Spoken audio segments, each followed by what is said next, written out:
All right. So we're live on YouTube right now on a live Google Hangout. We're also live here on Periscope on multi-streaming right now. First time I've done this. Pretty exciting. Should be a lot of fun. Hopefully a lot of you guys are able to join live. We've already got people here on Periscope joining and now a few viewers right here on YouTube. Now, this Ask Stefan live Hangout is an opportunity for you guys to ask any questions that you guys have for me, and I'll do the best that I can to answer them for you and add as much value to you as possible. Now, I'm going to spend maybe the next hour or so answering questions. I understand there's going to be a lot of questions that come in, and it's going to be impossible for me to answer everyone. I've done this before in the past, and oftentimes when I'm answering questions, there's like 5 or 10 more questions that are coming in. So understand, I'm going to do the best that I can. I might not be able to answer your question. However, I'll try to get to as many as possible. If you guys do have a question that you want me to answer, then what you guys can do is either leave a comment on YouTube underneath this video. Okay, that might be one way of doing it. The other way is to tweet me, okay, on Twitter. Send me a tweet to Project Life Mastery and just use the hashtag #AskStefan. Okay, Ask Stefan. And make sure that you actually use, you pronounce and spell my name correctly.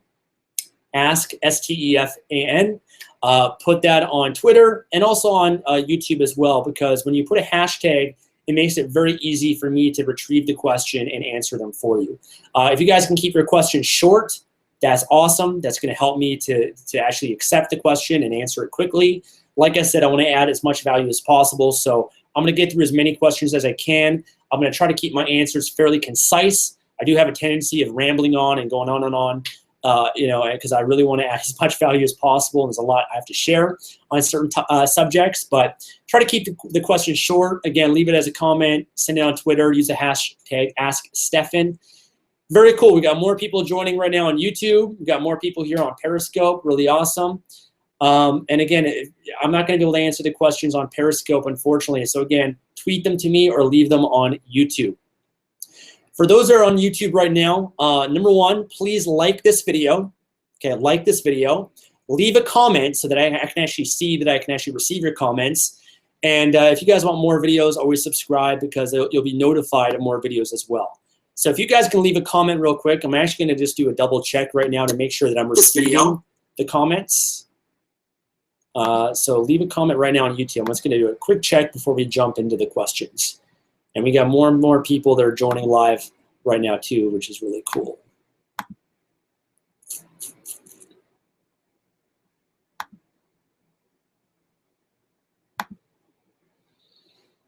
Okay. The YouTube comments aren't exactly working. Hold on, let's see. So it might be better to tweet your questions. Okay, so if you have your questions, it might be better to tweet them than leaving them as a comment, because right now I'm not able to see the comments right here on YouTube. I got to figure out how to use this. Okay, with that being said, again, if you guys want to tweet, send them Project Life Mastery, hashtag #AskStefan. I've already got a bunch of questions here that I'm going to jump into and answer for you guys. First and foremost, who do we have? Okay, we got a question from Yannick Schwab from Germany. And he says, "Hi, Stefan. I'm a 15-year-old boy from Germany. What can I do to start my life mastery?" Well, first, congrats on being 15 and actually being open and interested in self-development, wanting to improve yourself. I wish when I was 15 that I was asking those questions. I was just so preoccupied with video games at the time. So I'm really impressed by that. And really, when you're 15 years old, understand the more you can invest in yourself, the better, especially at a young age. Because when you're young, you're still formulating your belief systems, your identity, your mindset.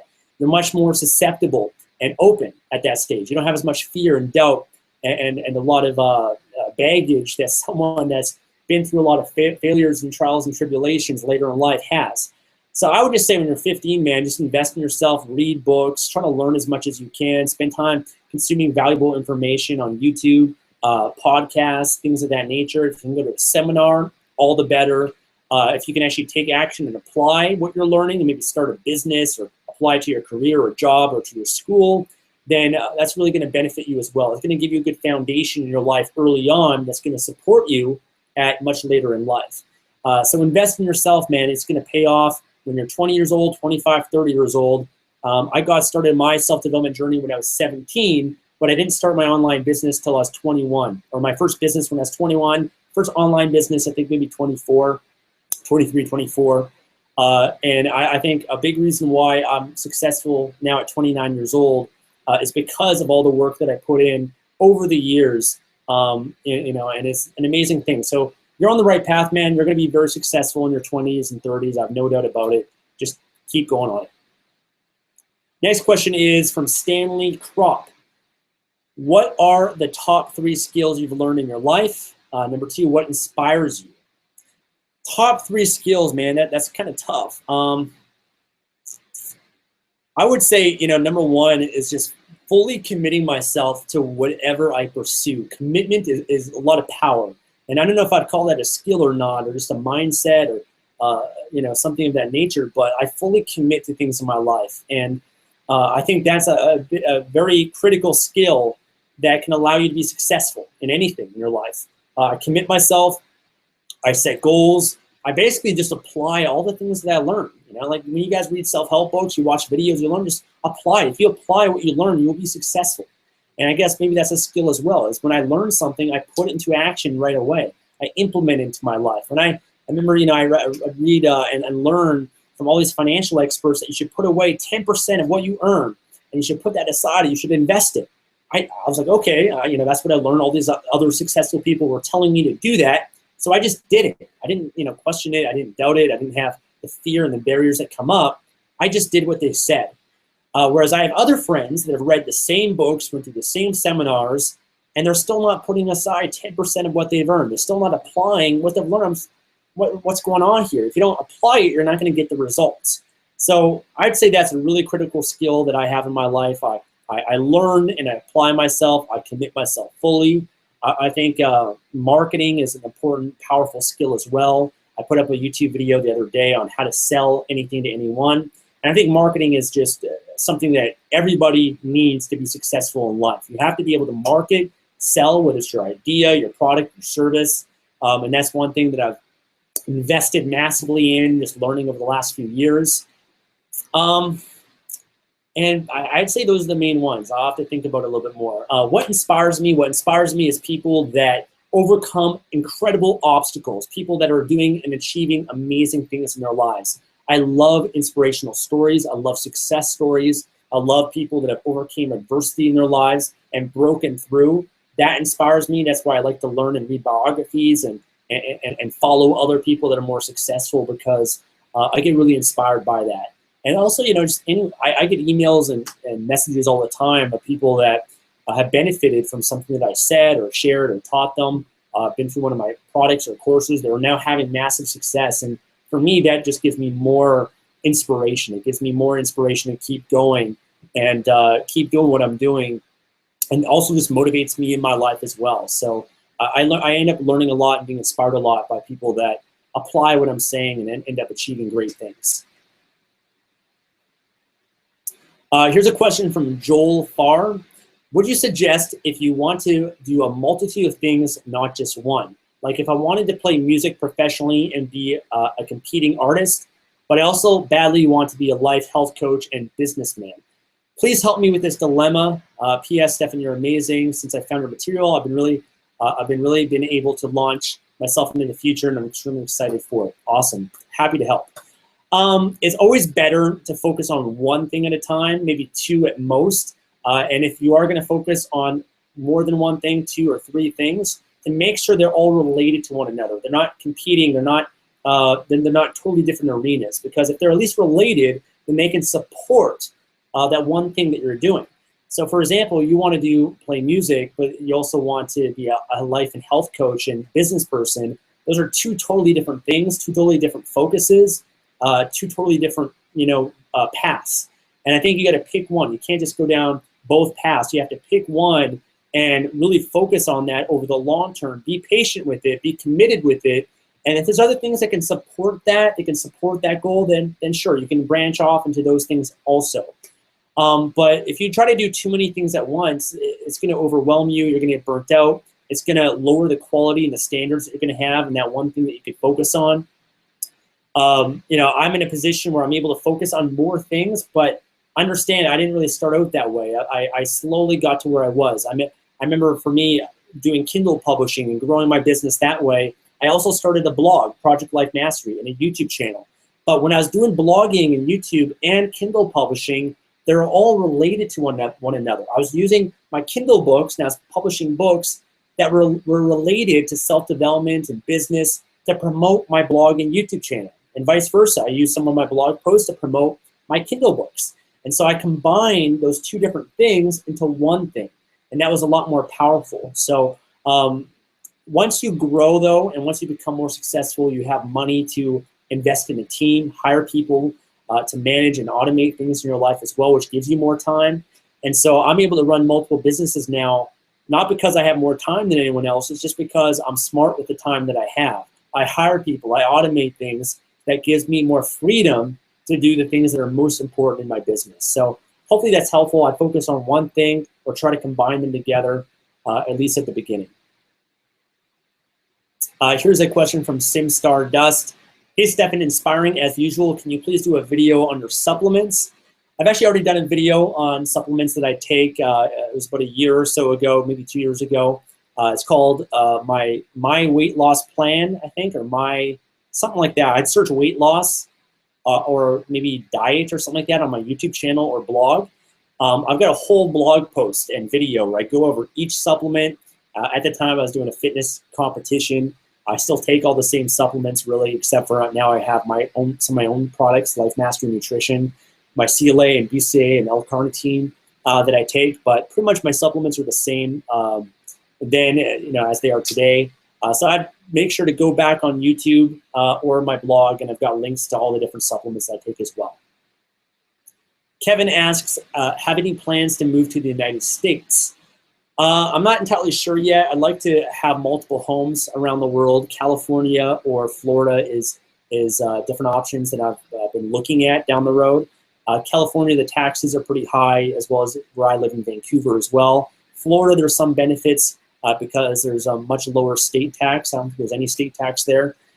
So possibly, I think maybe at least having a home somewhere in the United States. But also, one thing that's important to keep in mind is, one thing that's prevented me from going to the U.S. a lot and traveling a lot to the U.S.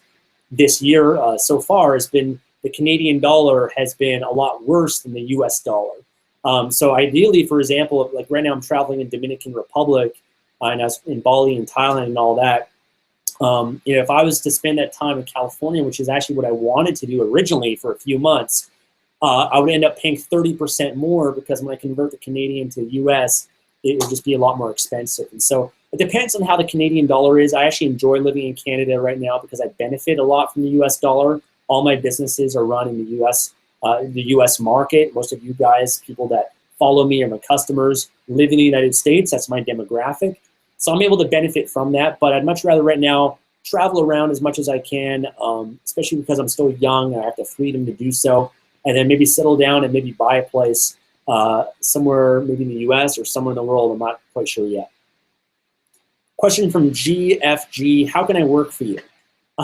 If you want to work for me, I think you got to make sure you have some certain skills or value that you can provide to my business. Usually for me, when I'm looking to hire someone, I just post jobs online and I'm looking for people that have a certain skill that can maybe operate a certain part of my business or add value or fit a certain role in my company. So it depends on what kind of skills that you have. I typically look for people that are very skilled, people that are A players, people that are resourceful, and people that can add a lot of value to me. I don't like people that want to work with me just so the fact they can just suck my energy and try to be mentored, have a sort of a hidden agenda or something. I don't really like that because my challenge is time. I want to add as much value as possible. I want to free up my time and hire people to do everything else for me so I can just focus on adding value, creating videos, creating content, and helping the mass amount of people. However, if you do want to work for me and you do have certain skills that you could think you could benefit my business, then email my customer support team, list what skills that you have, how you feel you can add value to me, how you can feel you can add value to my business. And if it's a right fit, then we'll be sure to contact you and see if there might be a position if it's not already filled. All right, so here on Periscope, there are some questions, but I can't see them on Periscope, guys. So try to tweet them. I'll go to Twitter right now. If you guys recently sent a tweet on Twitter, I'll check. Make sure you put Ask Stefan as the hashtag. But that's the best way right now to send your questions in. I don't think I'm seeing the YouTube questions, the YouTube comments. Okay, actually I got a few that have come in.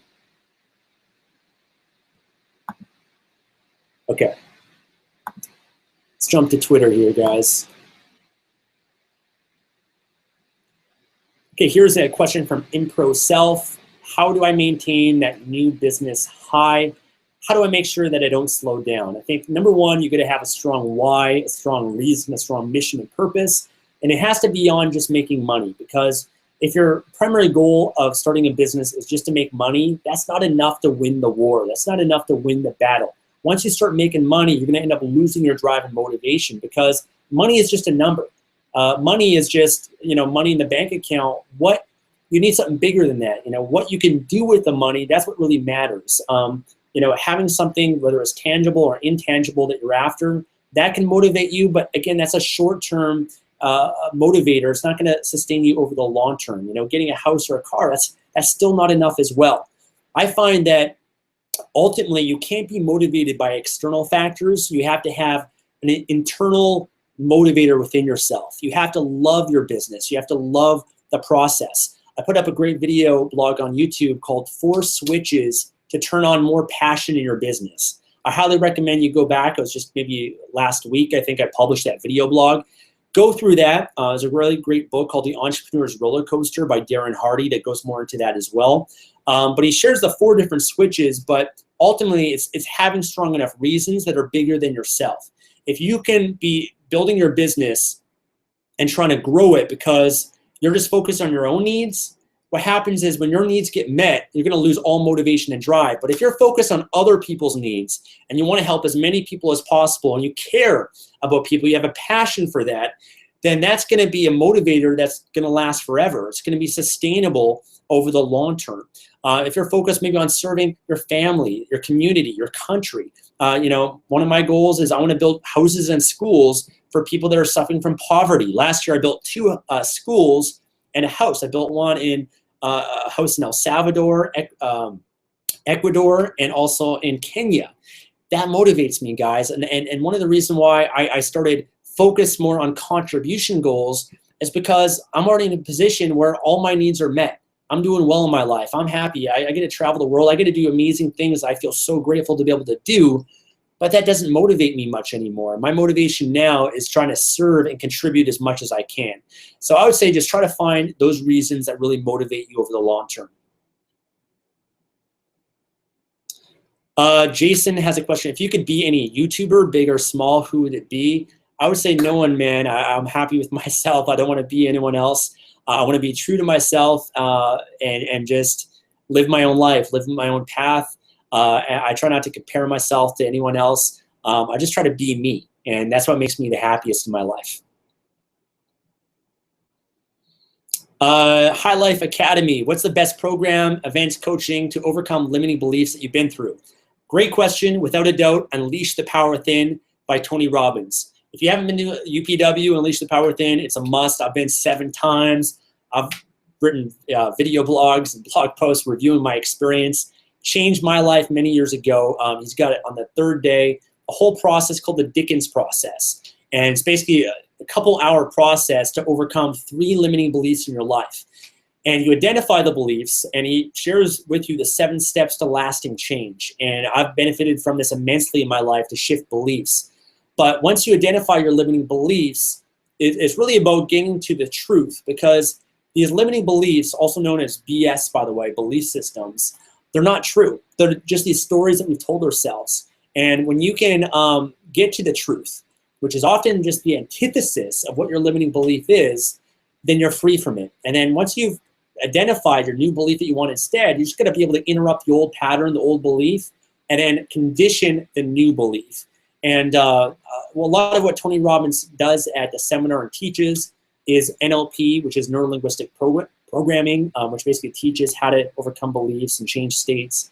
Really powerful stuff. So NLP also would benefit you on overcoming limiting beliefs. I got my NLP certification last year, and you can just do a Google search and maybe learn more about that as well.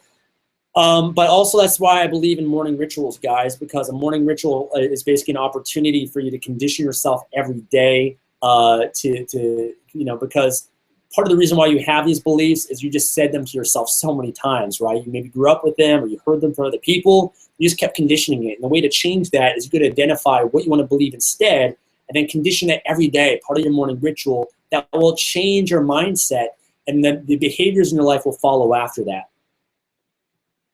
Cool. If you guys are just joining, by the way, on YouTube or on Periscope, you guys have questions, you guys can tweet them to me on Twitter, send them to Project Life Mastery and use hashtag AskStefan. Make sure you spell my name correctly. Try to keep your questions short. I don't think YouTube comments, I'm not able to view them right now. They'll probably show up afterwards. But on Twitter is the best way. That's where I'm answering questions right now. Okay, let's see what else we got here.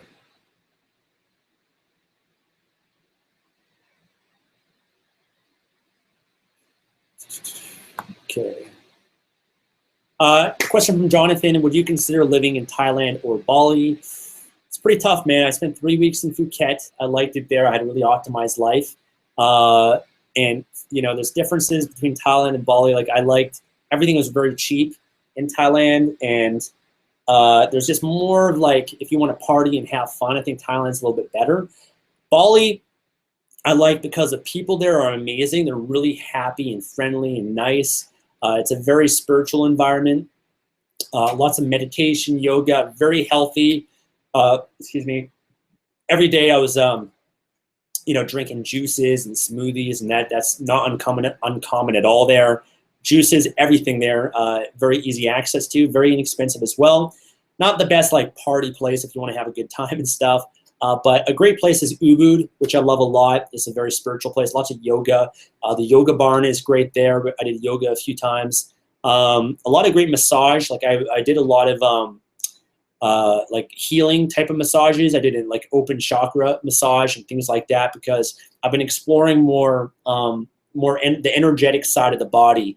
I think it's great to improve yourself through reading books and having more knowledge and information, but I think there's some limits to that as well because you're just more focused on the mind. I think if you can integrate and improve yourself and grow with more of a spiritual aspect of your life, then that oftentimes can be more powerful. You can overcome a lot of obstacles or barriers or pain or baggage or things that might have been stopping you in your life.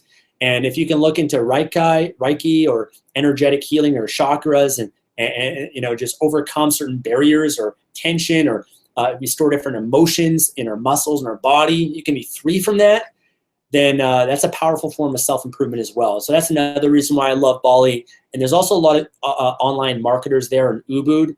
There's a place called the Hubud, and a lot of entrepreneurs work there too. So you can have a really cool community there as well. So I would say Bali would probably be my choice. Okay, Alexander says, can you share your brainstorming content creation process? For example, whiteboarding, sticky notes, journaling. Thank you. Awesome. So when I was in Vancouver, I've got a glass whiteboard in my office. And so I use that a lot just to express ideas, things that are on my mind, drawing things out. I also had a flip chart also. And so I find that I'm very visual in that way. I like to see things and write things out and draw things. So that's what I was doing when I was in Vancouver. However, right now I'm traveling. And so I often use Evernote. I've got Evernote as an app on my phone. I've also got it on my computer as well. I like Evernote because it can sync between my phone and computer. And typically, anything that comes up, any ideas that I have, I'll just kind of put them in an Evernote document. So I'll throw them in there so that I can always reference them. If there's maybe ideas that I have for certain video blogs or things that I feel like I could talk about or share, or maybe something I'm going through in my life, I'll just kind of put it in there and then I can go back to it. Even for example, I was on the airplane the other day. Often when I read books and stuff too, I've got all these ideas that are flowing through me and I need to find a way to capture it. So Evernote on my phone is one of the best ways of doing that. So that's one thing I do. Also, I've got a Kindle.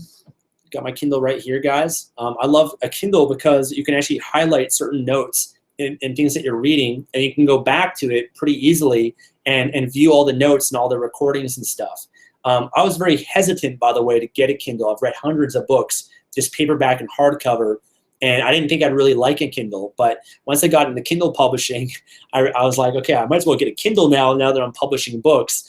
So I invested in one, and ever since I got a Kindle, man, it was one of the best decisions I ever made. So if you guys aren't on board yet with Kindle and downloading Kindle books, you should be, guys. You can get hundreds and thousands of books on this one little device here, and there's a lot of cool benefits to it. So I record a lot of things that I learned that way. Other than that, I just try to keep things in different documents. You know, Evernote is my main source for that, just writing things, journaling, and putting things together that way. What are your top tips to have a productive day? Number one is having a morning ritual. Okay, spending that little bit of time each morning, it puts you in a great state. It helps prepare you for the day. If you don't have a morning ritual yet, you're crazy. I've been preaching it for years, okay? You need a morning ritual. You gotta have that non-negotiable time with yourself every morning to make sure that you're at your best, because you take that time, whether it's 5 minutes, 15 minutes, an hour or more, you're gonna be unstoppable for the rest of the day. You're gonna be in a peak state. When you're in the right state, everything flows, guys. Your productivity, your efficiency, you feel better about yourself. Everything's gonna follow after that. A big part of my morning ritual and what I do first thing in the morning as well is I plan out my day. I write down my certain actions, outcomes that I'm after, the reasons why. I always try to narrow it down to the top 3 most important things for me to do that day. And I do as what Brian Tracy says, which is eat the frog. So I try to focus the first part of my day on the most important things, the highest leverage things. By doing that, if I get done the most important things that day and I get nothing else done, that's okay. That was still a successful day for me because I got the big things done. The big things, do as many of those as possible, you're gonna be further ahead than everyone else. So focus on the big things. All the small things, they'll find a way to get done. Emails, social media, Facebook, reading, watching YouTube videos, those are all things I try to do later on in the day because they don't require as much willpower and mental energy. So I try to do those things later on in the day, spend the first part of the day on the most important things, creating YouTube videos, content, implementing the most important things. Cool. And again, if you guys are just joining, got questions, tweet them to me at Project Life Mastery. Put hashtag Ask Stefan in order for me to see them. I will not see your comments or your questions unless you put hashtag Ask Stefan, because that's the only way that I'm able to scroll through them and everything. All right, let's see who we got next. This is from RL Gamer. Most influential books for entrepreneurs. Also, how did you transform from dating coach to life coach? Okay, most influential books. The Entrepreneur's Roller Coaster, a great one that I just read by Darren Hardy. The E-Myth Revisited by Michael Gerber, great book, read that when I was like 20 years old. I just read a great book called Traction, Get a Grip on Your Business, although that book is more for businesses that are $2 million to $10 million a year and how to scale up, and you already have a team in place, so that might be a little bit more advanced. The Millionaire Fast Lane by MJ DeMarco. That's a really great book, really influenced me a lot. I read that actually about 3 years ago when I was actually in Bali and really, really changed my mindset. The 4-Hour Work Week, great book, getting in the mindset of creating passive income, freedom, automating your life. Very important book to read. I referenced this book too, FU Money by Dan Locke. Dan's a great guy, friend of mine, and he's got a great book, you know, for entrepreneurs. And also, those are the top ones from the top of my head, but also books that are like other people's successes, their stories. So a great one, for example, was The Everything Store, which is about Amazon and Jeff Bezos, great book. And then another one was Made in America by Sam Walton. That's the founder of Walmart. So he has a pretty inspirational story as well. So, you know, also just learning from other entrepreneurs, you know, Richard Branson's got a few great books also. Learning from them, those are the top books because they will influence you and get you in the mindset of being a great entrepreneur. How did I transfer from dating coach to life coach? Well, they're somewhat related because my philosophy in terms of dating success, having a successful social life and attracting someone in your life, what I'd always preach and what I believe is that the more you improve yourself, you become more attractive. The more you invest in yourself, the more knowledgeable you become, the more you improve your appearance, your body, your fitness, the more successful you become financially, the more evolved you become as a man and as a human being or as a woman, the more likely you are to attract an incredible person into your life. You'll just, when you have confidence, when you're on purpose in your life, when you're happy, that's when you end up attracting people in your life. Whereas when you're desperate, when you're, in a place where you feel lonely or depressed in your life, you're going to repel people from you. So a big part of what I teach when I was a dating coach is I try to empower people to improve themselves, become better. And that was kind of related to life coaching as well, because my philosophy also with dating is I didn't really focus on pickup lines or any techniques. It was more so about just improving yourself, becoming attractive. When you're attractive, people are attracted to you. And so my big transition, though, was when I started Project Life Mastery. And I started sharing on my blog and on YouTube and just kind of sharing things that I was doing and learning in my life. And people responded and followed me. And that just ended up turning me down a brand new path in my life. And I was able to apply a lot of the principles and things that I learned as a dating coach and as a public speaker. I was able to apply that and share a lot of that stuff on YouTube as well. Okay, here's a question. I can't pronounce your YouTube handle, sorry. Hello, Stefan. I was thinking about buying KMM, K-Money Mastery, and Bestseller Ranking Pro. But I heard about some recent Amazon changes and that it isn't the best place to sell books anymore. Even one of your students was saying something about that. So I would like to ask you if it's possible to make money with Kindle publishing for beginners without huge investment, and do you think it's possible to make at least $1K in 2 to 3 months? Okay.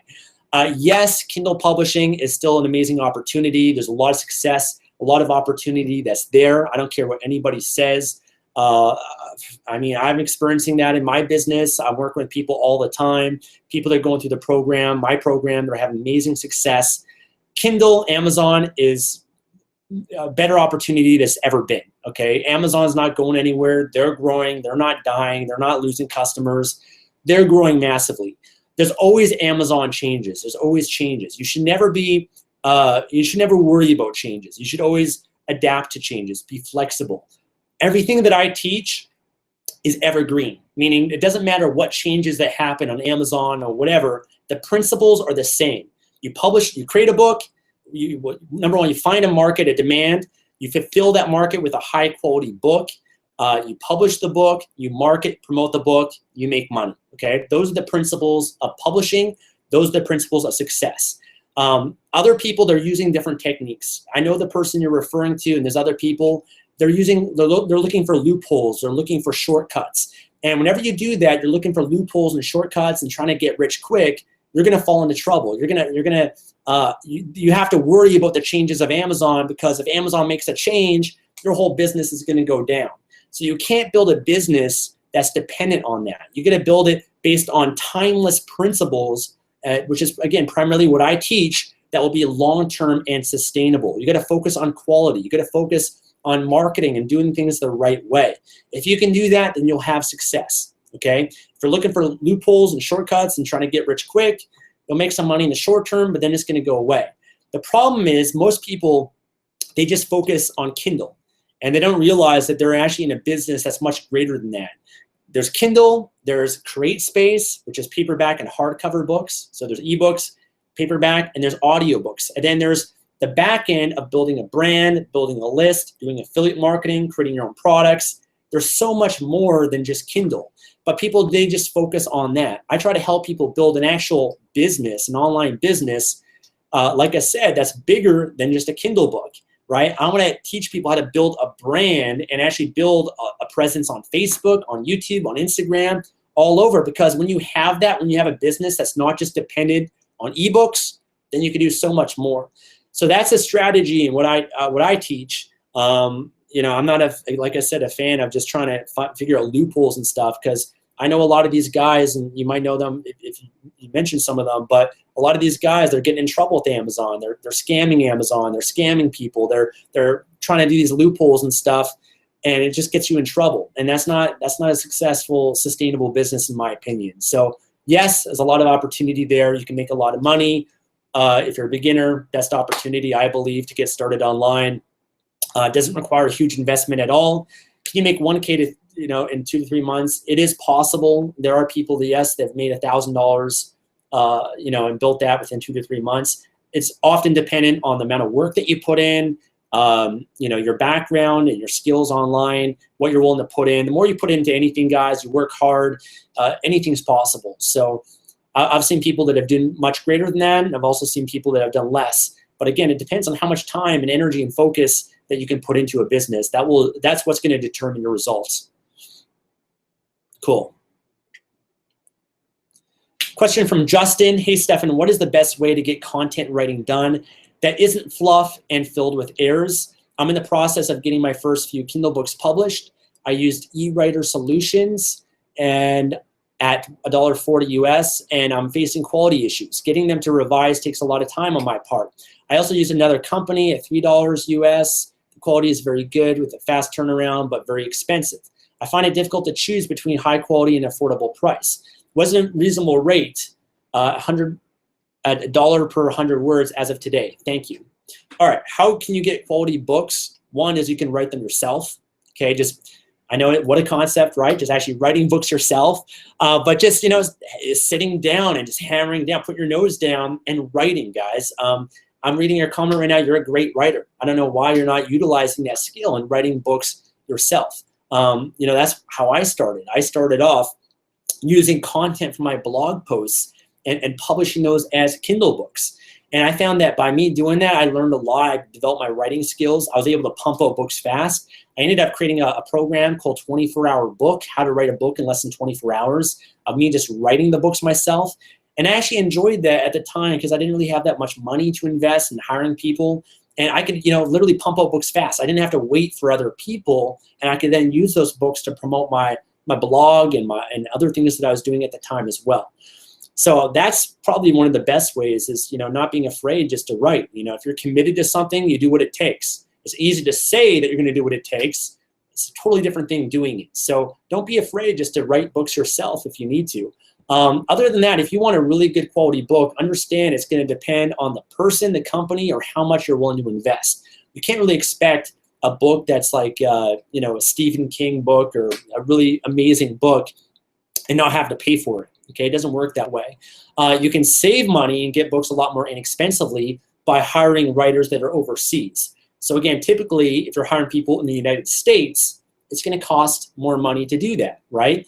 Just because the wages are higher, cost of living is a lot higher, as well as the currency. If you were to hire writers in Canada, right now in Canada, the Canadian dollar is a lot weaker than the US dollar, you're going to get a discount. You're going to actually, your US dollar is going to go a lot further. If you take that money, you find English-speaking writers in Asia, then, because their cost of living and their currency is much different than the United States, you're going to get people a lot more inexpensively. So keep that in mind. You get what you pay for, but you can find people overseas that are a lot cheaper.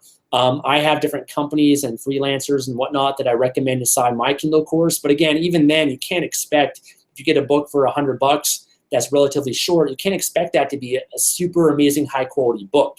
You want to make sure that the book delivers on what the title promises, of course, and you want to make sure it's quality, the information's good in it and everything.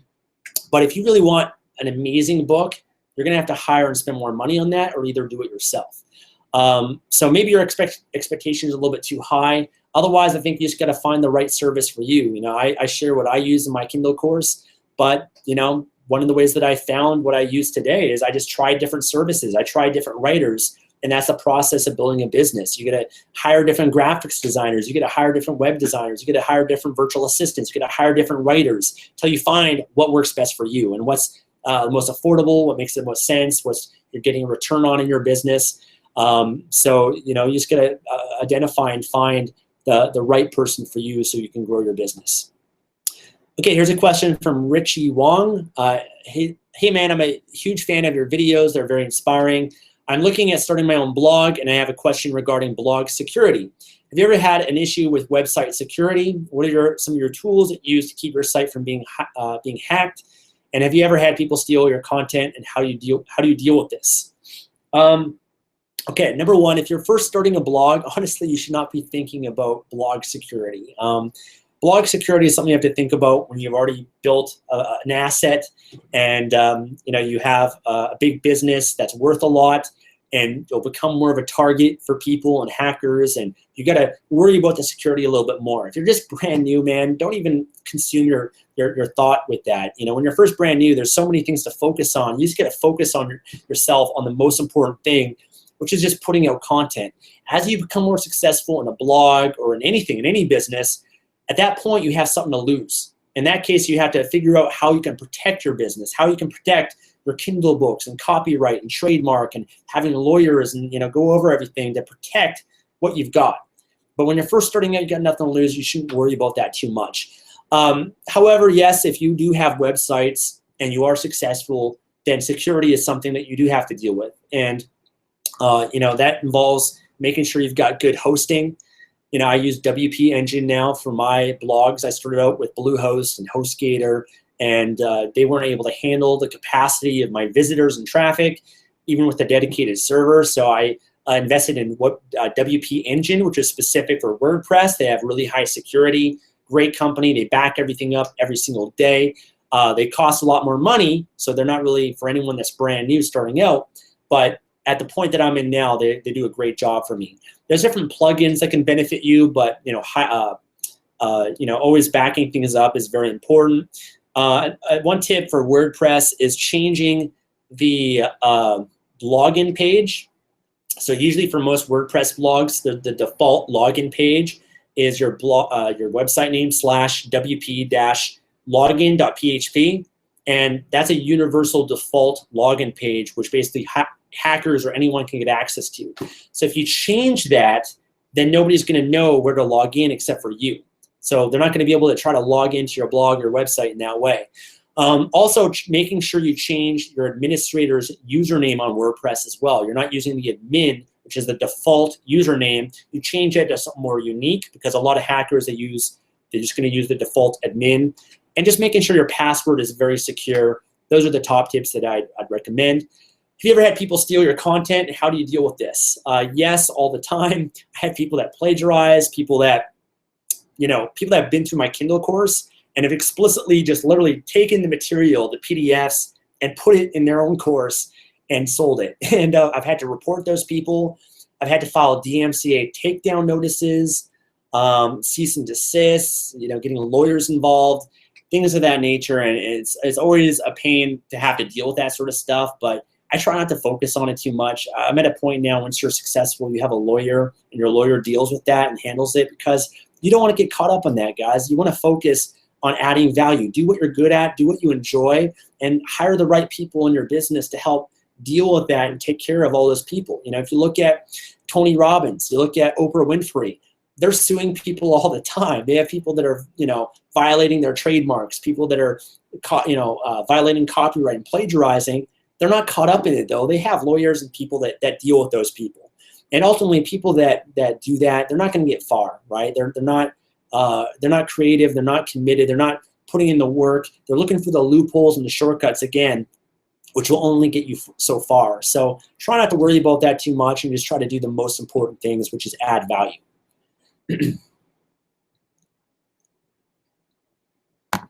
All right, let's go back to Twitter, guys. So again, if you have questions you're enjoying, submit them on Twitter, tweet them to me, Project Life Mastery, or search for my name. But you got to use hashtag #AskStefan. Okay, if you're on Periscope, I'm not able to see your questions, sorry. So it's better to tweet them to me. Use hashtag #AskStefan. Make sure you're spelling my name correctly, and I'll do the best that I can to answer your questions there. Okay, here's a question. What entrepreneur did you research model yourself after when you began? Well, the biggest influence in my life and role model has been Tony Robbins, and he's the person that really got me into self-development when I was 17 years old. When I was 17 years old, I was lost in my life. I was depressed. I was addicted to video games. I was just looking to escape. I was very shy. I was very, negative and lonely in my life. And I discovered Tony Robbins, and he really opened me up to a totally different world that I can improve myself. I could change. I could become something more. And I really admired that. And I would listen to what he said, and got some of his audio programs, and I really believed in what he was sharing, and it really molded me as a young person and really shifted my belief systems. And you know, he was just such a good role model because he really reinforced in me the importance of growing and improving yourself, but also serving, also adding value, making a difference. And those have been core beliefs in my life since I was 17 years old. And so I've really, you know, when I was young, I wanted to be a speaker. I wanted to change myself. I wanted to become more outgoing and social. I remember joining Toastmasters when I was 17, 18 years old and doing public speaking classes, and really admiring Tony Robbins, trying to learn things that he'd learned, learning NLP. I ended up being a dating coach and doing public speaking that way. And so he's still been a huge influence on me. I'm actually planning on going to his business mastery program probably in August in Las Vegas. But I really respect him and his business model. And one of the reasons why I created Project Life Mastery is because of Tony Robbins. I loved his business model where he's not limited just to one niche or market. But Tony Robbins, he has multiple products on all areas of life. And that was another thing he instilled in me is it's about life mastery, guys. It's not just about having success, but not taking care of your body. It's not about just, you know, having a great body, but not having a great relationship. You want to have balance in your life. And so that's why I created Project Life Mastery. And my ultimate vision is I want to have products and services in every area of life. I want to have more products and services on how to become more free in your life, how to build online businesses and make passive income, on how to be healthier and have more energy, how to improve your body, your fitness, on how to improve your relationship, you know, all different areas of life. I want to basically create and share things that have benefited me with you guys. And so that's my ultimate vision. Question from OK Kit. Have you ever thought about getting into the t-shirt industry, or is it dead? Personally, haven't really thought about it. I mean, I thought it'd be kind of cool to have my own t-shirt, you know, just my logo or something motivational in some way, but haven't really thought about it that much. I'm not totally familiar with that industry. I know it's fairly competitive, but if you have the right platform and the right strategy and you know what you're doing, then I'm sure you can be very successful with it, just like with anything. Have you smoked any good Dominican cigars while you've been staying in the Dominican Republic?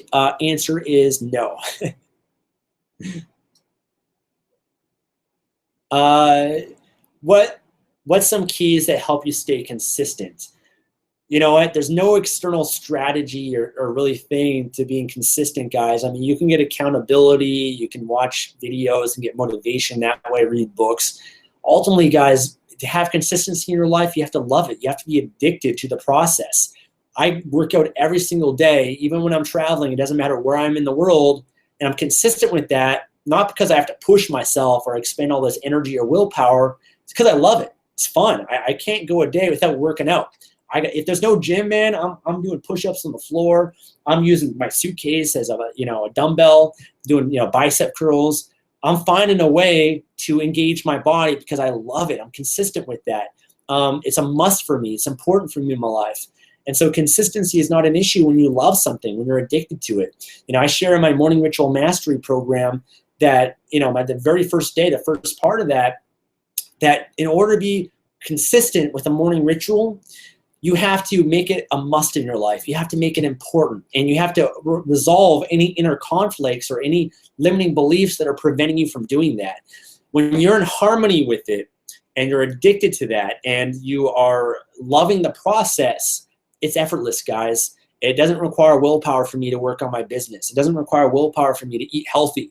Man, I come here to the Dominican Republic, traveling the world and stuff, and I bring all my supplements with me because I'm addicted to it. I'm crazy like that, guys.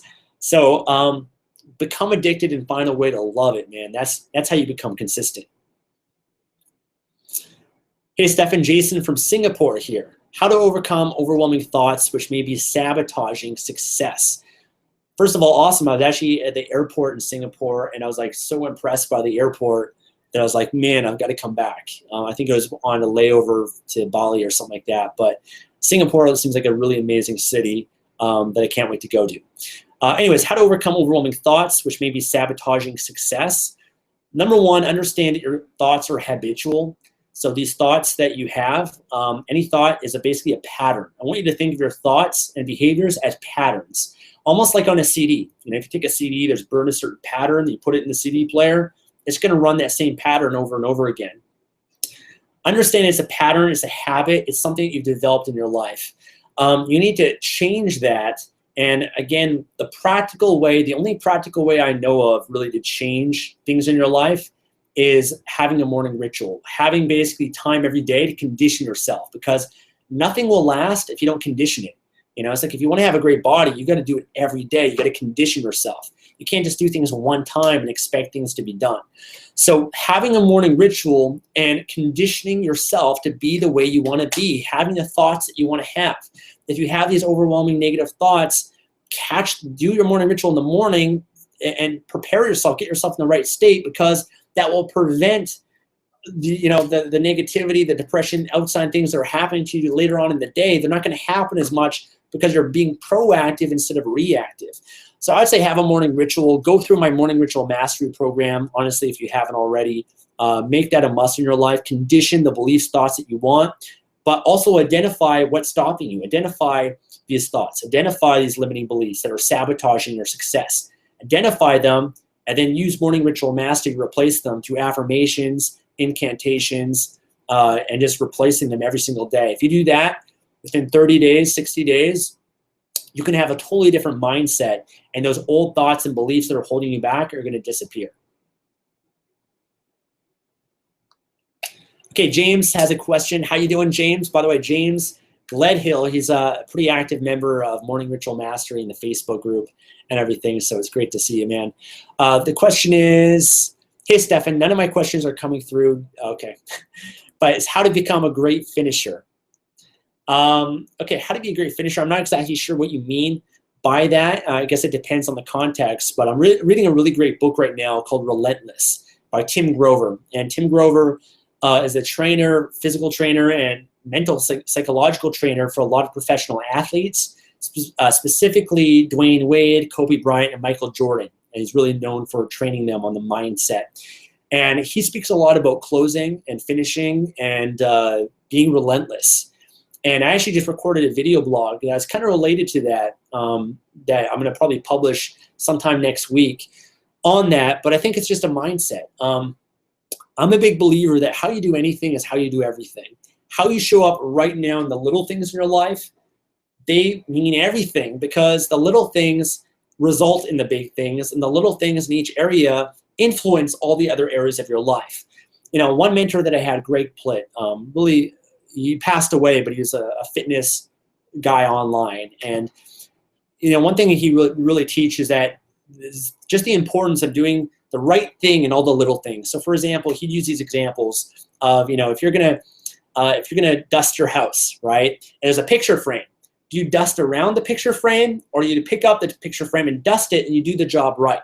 That little thing, might seem small, but when you pick up the picture frame, you dust the whole thing, you do the thing the right way, that's setting the right message in your life. It's going to allow you to finish and do things right throughout your life.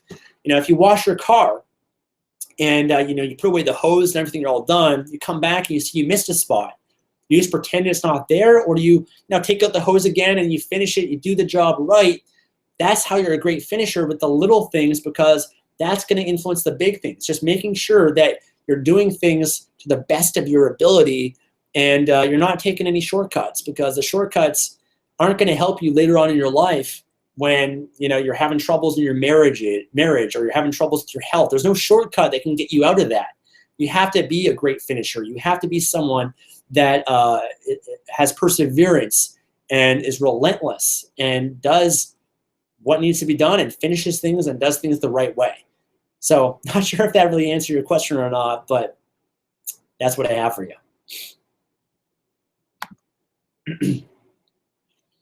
All right, let's see what other questions we have here, guys. And again, if you guys are joining on Periscope or YouTube, you can submit your questions by tweeting them to me using hashtag AskStefan. I don't think I'm receiving the YouTube comments, guys.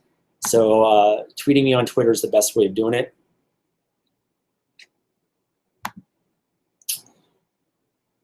Let's see.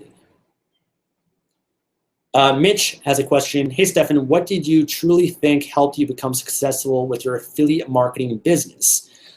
Well, affiliate marketing business, I mean, there's a lot of things that you become successful with that's kind of a secondary benefit. I don't primarily try to, just profit as an affiliate because that's always secondary. Making money is always secondary for me. Primarily my mindset, which I try to preach all the time, is adding value, helping people.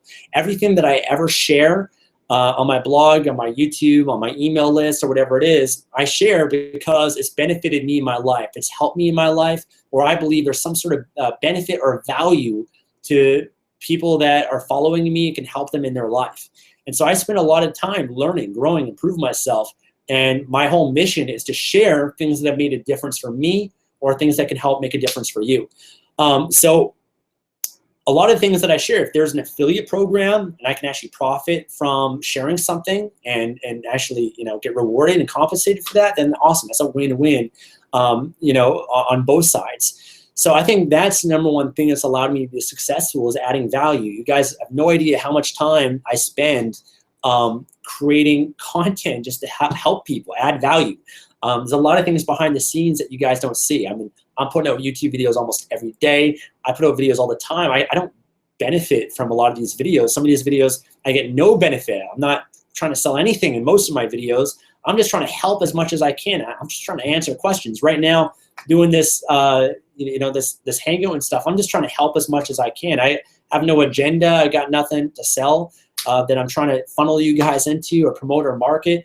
I have different things available for people that want them, but for the most part, man, I'm just trying to help as much as I can. And I think because I have that mentality of just trying to help and add value as much as I can, when I do share or offer something, people are likely to invest in it and buy it and trust what I share because people know that I put their needs above my own and that I care about people and I care about you, and I'll always try to do the best, give the best that I can to people that follow me, the best advice possible.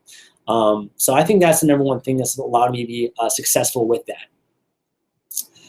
Okay, another question is, thanks for everything. I'm modeling you right now. How much do you spend on average a week while traveling?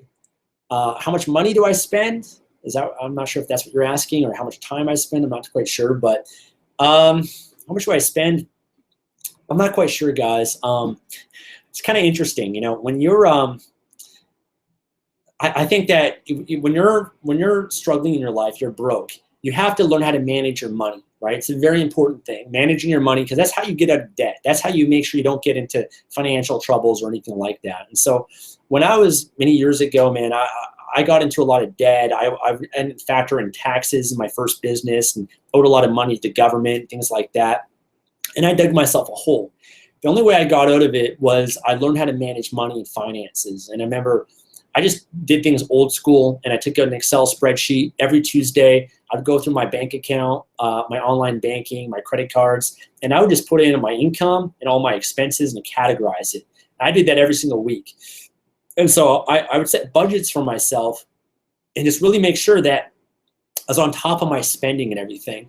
And that helped me a lot, because then it helped me invest money and put money aside and really grow up and scale from there.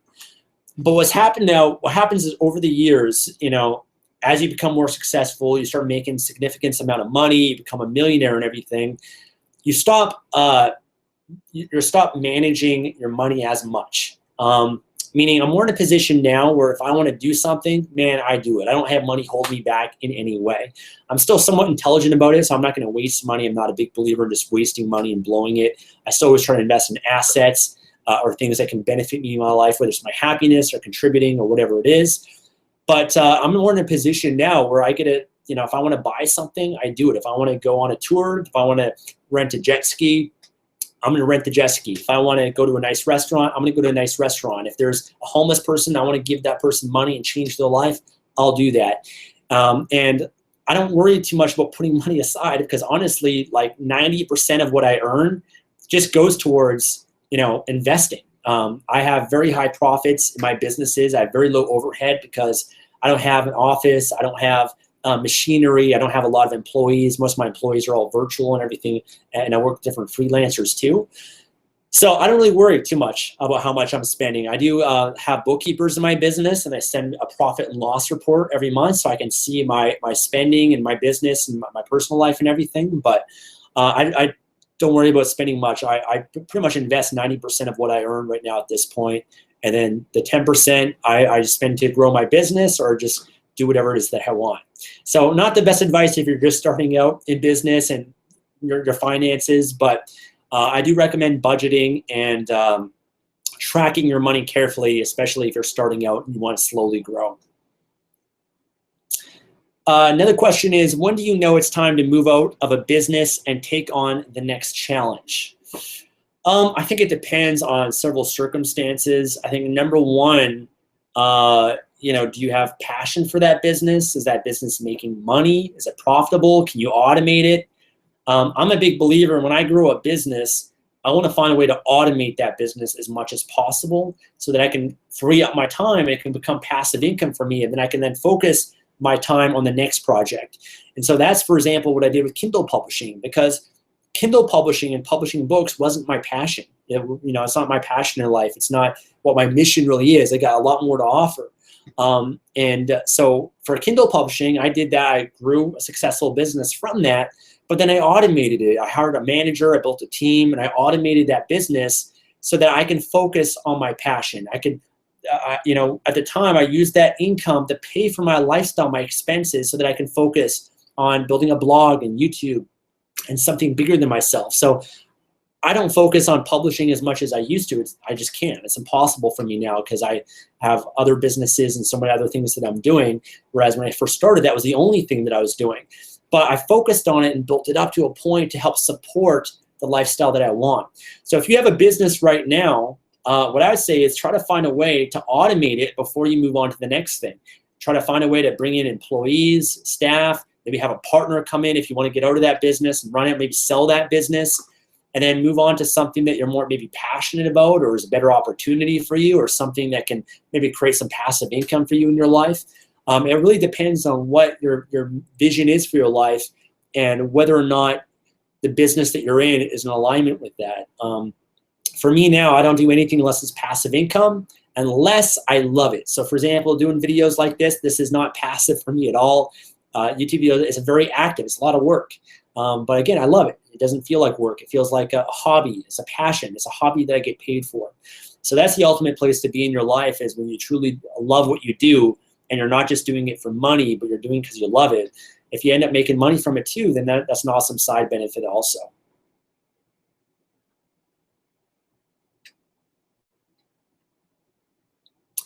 Question from Success Blossoms. How to fill the pages?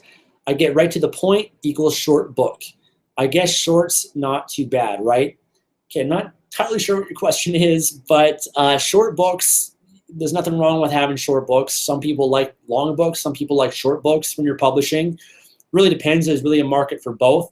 I actually prefer short books in a lot of cases because I think a lot of books are just fluff and a bunch of stories and stuff that are a little bit unnecessary. There's a lot of people now that like to speed read books and just want to consume the information as quickly as possible. If you are selling a shorter book or a longer book, you just want to make sure that the price of the book reflects the value. So if you're selling a shorter book, you don't need to sell it for a lot of money, maybe $3.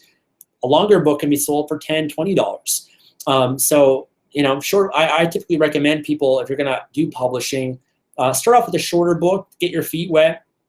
Make sure your book's high quality, of course, good information. But then once you start making money from that, you can start to invest more in your books and start publish longer books and higher quality books and invest more into your business. Okay, Ryan has a question. What was your general daily routine in your early days of building your business? When I was first building my business, I've been doing morning rituals. That's always been a part of my routine since I was 17. So that's always been a part of my routine. Again, also having the focus on the most important things first thing in the morning. But it's always kind of changed throughout the years. Like typically for me, my morning ritual, I do some sort of exercise in the morning, whether it's like going for a run, going for a walk, or something like that. And then I'd end up planning out my day and work on one really high leverage activity or thing in my business. And then I end up taking a break and going to the gym.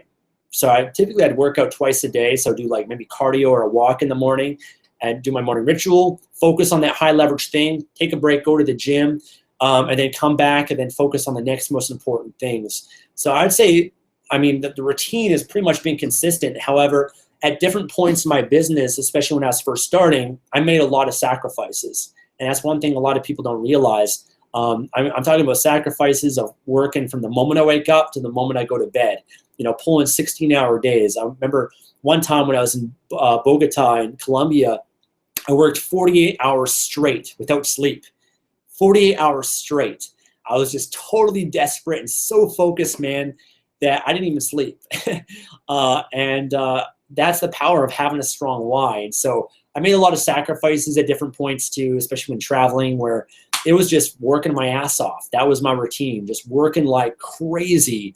Not the healthiest thing to do long term, but in the short term, you can have spurts of immersion like that, which are really effective to grow your business. And I still do that at some points today, at this point too. Like if I want to create a really high quality product or program, I'm going to immerse myself fully in that. And I'm going to put all my time, energy, focus into creating that. And I'm going to have to make a sacrifice in my relationship. I'm going to have to make a sacrifice, working out at the gym. It might not work out as much, or alienate some of my friends in order to get that project done. Because I know if I can get that done, then I can sacrifice a week, 2 weeks, a month, and that's done. That's going to be something that's going to be huge. That's going to really make an impact to other people's lives and my life also. Okay, I'll answer a few more questions, guys, before I end this, because I'm actually going to do some more recording for some more YouTube videos pretty soon, and I'm actually getting kind of hungry as well too. But next question is, I'll answer a few more for you guys. High Life Academy says, do you do one-on-one life coaching? Yes, I do. I have coaching programs just at projectlifemastery.com/coaching. That coaching page is primarily geared to building passive income in an online business. But I mean, anything you need help with, you can hire me for coaching on that page. So I've got people that I've coached throughout the years and still do on, they've got a job. They have no interest in starting a business in any way, but they want to perform better in their life. They want to overcome obstacles and barriers, and they hire me for that. So whatever you need help with, you guys can just go to projectlifemastery.com/coaching. And if you need help with your business, you need help with your personal life, with your health, with your fitness, with your relationships, you can just sign up there, and I can basically, if you hire me on Skype for an hour, I can answer whatever questions you guys have, work with you in any way, any capacity that you really need. So I'll hit on over there. Let's see. Okay, Giovanna has a question. How do you get yourself out of a slump? Have tools to succeed, part of ASM, but finding it really hard to do the work. We all go through slumps, at different times. I find for me it's a lot less frequent now because, again, going back to what I said, I just love what I do. I'm addicted to it. When you love what you're doing, you're addicted, you have strong reasons, it's a must for you. It's almost effortless to actually do it. I enjoy everything that I do, and it's a lot of fun for me. But, especially early on, you do go through slumps. I think number one is sometimes there's different approaches, right? One is you try to push through it, right? You just try to push through it, and that's really when your willpower, your discipline has to overcome your emotions, how tired you are, and how you feel. You can't just base your life and behaviors just based on how you feel. If you've got a certain goal, you want to build a business, man, and you're tired when you come home from work, you're going to have to suck it up. You're going to have to push beyond it. You're going to have to push yourself beyond that to do the work. There's a lot of things in life that nobody wants to do, but you have to do it. Even for me to this day, there's a lot of things in my business I still don't enjoy doing, but I have to do it. I don't enjoy going back and forth with my accountants and my bookkeepers. I don't enjoy meeting with my lawyer and talking about all this, legal stuff in my business and how to protect it and all these things that are necessary, but I have to because it's required in my business. I don't want to lose what I have. I want to keep growing and be intelligent and grow my business. So there's things that you don't want to do. You still have to do them, and that's really when your discipline and your willpower and your work ethic has to really kick in. So there's times when you're in slumps, you got to push past it. Same thing, you're training for a goal in fitness, you want to have a great body, you might be in a slump, you got to still get yourself to do it. And that's a skill, that's a habit you develop. Man, I feel like I'm really trying to sell the morning ritual, but morning ritual is one of the best ways of doing that, again, to put yourself in that right state. To be at your very best and to overcome that. There's other times you're in a slump, and I just kind of listen to my body, man. I try not to fight it. I try to just not have any resistance in any way and just accept it. So I listen to myself too. So it's kind of a balance. Sometimes I'm tired, exhausted, my body's beat up. I can't get myself to go to the gym. That's okay. I'm not going to beat myself up over it. I'm just going to listen to my body. I'm going to let it pass, let it go through it. And then at a different point, I'm going to find that motivation. Things will really take off. Same thing in business as well. Sometimes you're in a bit of a slump and you say, you know what, I'm just going to take a break, take it easy. I know that motivation will come back, it will pass, and you get yourself out of it. So sometimes it's just being patient with the slump, and you get out of it. And it's kind of like professional athletes, like if you're in a slump and you can't score goals for a while, you just go back to the fundamentals, you just keep doing it, and you just try to take off that pressure on yourself, because sometimes when you put so much pressure, that's when your performance actually drops. Beyond that, let me see what else that I do. There's times, for example, like actually even yesterday, I went out to the ocean to record some YouTube videos, and I just wasn't in the best state for it. Like I just didn't, I set up my camera and stuff, and I for whatever reason, man, I just couldn't get myself to be in that energetic state that I wanted to be in. I did my morning ritual and stuff, but I felt like I was in a bit of a slump. So I didn't really fight it. I was like, I could try to force myself to record videos right now, but I'm just going to put this aside for now. I'm going to go back to my hotel and I'm going to do some other things. And that's what I did. I just did some other things in my business and kind of took it easy a little bit. And then sure enough, today I feel great. I feel energized. I'm recording videos. So sometimes just being patient with it too is really important. All right, guys, that seems like all the main questions. Again, if I missed your question, I apologize. There's been so many of them coming in. I'm trying to answer in different areas and whatnot as well. But I answered all the ones on Twitter, I believe. I want to thank you guys for joining me today. Hopefully you guys received value, those on Periscope and those on YouTube. Hopefully I was able to answer your questions. And if you guys have any additional questions, guys, if you leave comments or tweet me and you use hashtag #AskStefan, then there's a chance I might create an actual YouTube video just answering your questions. So don't hesitate to tweet me and just send your questions and use that hashtag.